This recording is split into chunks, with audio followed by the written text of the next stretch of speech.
আসসালামু আলাইকুম এভরিওয়ান, কেমন আছেন সবাই? এটা হচ্ছে কবুতরের মাংস রেসিপি। তো আজ আপনাদেরকে দেখাবো কিভাবে কবুতরের মাংস রান্না করতে হয়।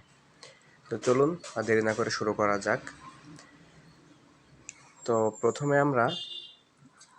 প্রথমে আমরা হচ্ছে ঝাল, মানে শুকনো ঝাল বাটা, তারপর হচ্ছে পেঁয়াজ, রসুন, জিরা এগুলো সব একসাথে সুন্দর করে এভাবে বেটে নিয়েছি। তারপরে যে আলুগুলো আপনার হচ্ছে কুচি কুচি করে সাইজ মতো আমরা কেটে নিয়েছি ছোট ছোট করে।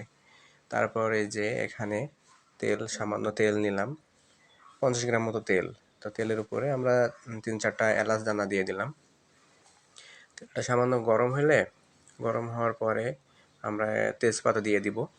এই যে তেজপাতা দিয়ে দিলাম। এরপর হালকা একটু গরম হবে। গরম হওয়ার পর মানে আপনারা এভাবে রান্না করবেন, রান্না করে খেয়ে দেখবেন বাড়িতে, খুবই সুন্দর লাগবে, কিন্তু দুর্দান্ত স্বাদ হবে খেতে। তো তারপরে যে আমাদের যে পেস্ট ইয়েগুলো ছিল, ঝাল, তারপর পেঁয়াজ, রসুন, আদা বাটা, সেগুলো সব আস্তে আস্তে দিয়ে দিলাম। দিয়ে এবারে নেড়ে দিতে হবে সুন্দর করে। অনেকক্ষণ এভাবে নাড়তে হবে, কিছুক্ষণ, অনেকক্ষণ না, কিছুক্ষণ নাড়তে হবে। নাড়ার পর যখন দেখতে হবে যে উপরে তেলগুলা যে উপরে চলে এসছে, তখন সামান্য পানি দিয়ে দিতে হবে। এভাবে নাড়তে থাকতে হবে। এই যে এবার একটু রাঁধুনি গুঁড়া দিয়ে দিলাম হালকা করে, বেশি না, সামান্য পরিমাণ। আর লবণ কিন্তু আমরা ওর সাথে মিক্স করে দিয়ে দিয়েছিলাম, যখন ওই যে পেস্ট করা হয়েছিল আদা রসুন বাটা, ওর সাথে লবণ দিয়ে দিয়েছিলাম পরিমাণ মতো।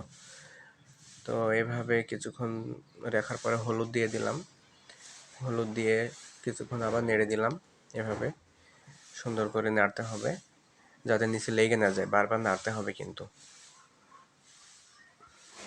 আর আকার জালটা মানে মিডিয়ামে রাখতে হবে, খুব বেশি। তারপরে যে পানি দিয়ে দিতে হবে, পানি দিয়ে, হালকা পানি দিয়ে এভাবে নাড়াচাড়া করতে হবে। এই যে এবার আমরা মাংসগুলো দিয়ে দিলাম এর কড়াইয়ের উপর, দিয়ে মাংসগুলো সুন্দরভাবে নেড়ে নিব কিছুক্ষণ। তারপর যে আলু কাটা ছিল, আলুগুলো কুচি কুচি করা ছিল, সেগুলোও দিয়ে দিব, কারণ এখনকার আলু সিদ্ধ হতে একটু সময় লাগে, তো এই জন্য একটু মাংসের সাথে দিয়ে দেওয়াটাই ভালো।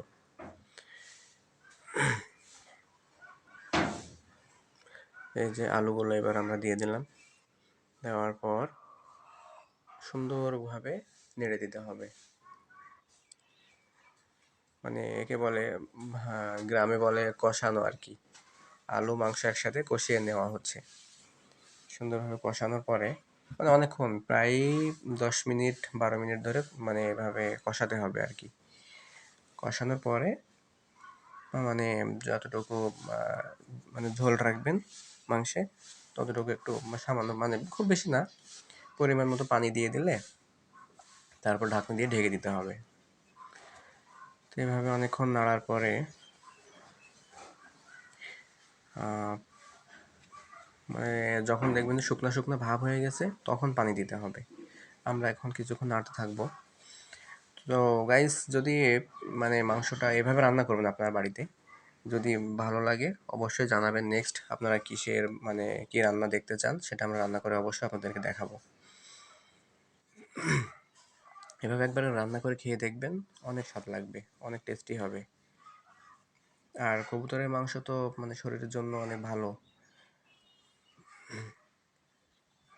তো আপনারা এইভাবে কবুতরের মাংস বাসায় রান্না করে খেতে পারেন। আর ভিডিওটি ভালো লাগলে অবশ্যই সাবস্ক্রাইব, মানে আমাদের চ্যানেলটা সাবস্ক্রাইব করে দেবেন।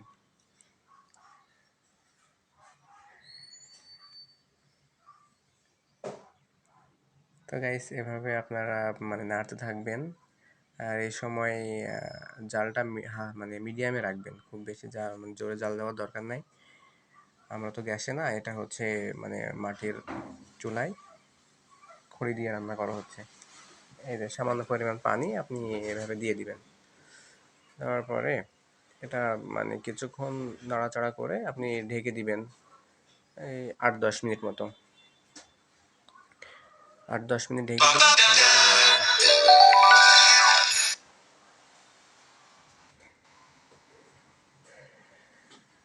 তো তো পরিশেষে এই আমাদের মানে রান্নাটা প্রায় শেষের দিকে।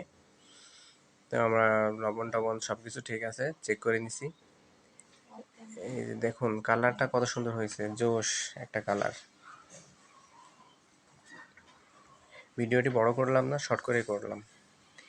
এই যে পরিশেষে আপনারা যেটা করবেন সেটা হচ্ছে কিছু জিরা ভেজে নেবেন, প্রথমে ভেজে সেটা বেটে নিয়ে যে উপরে ছিটিয়ে দিবেন, এভাবে দিয়ে কিছুক্ষণ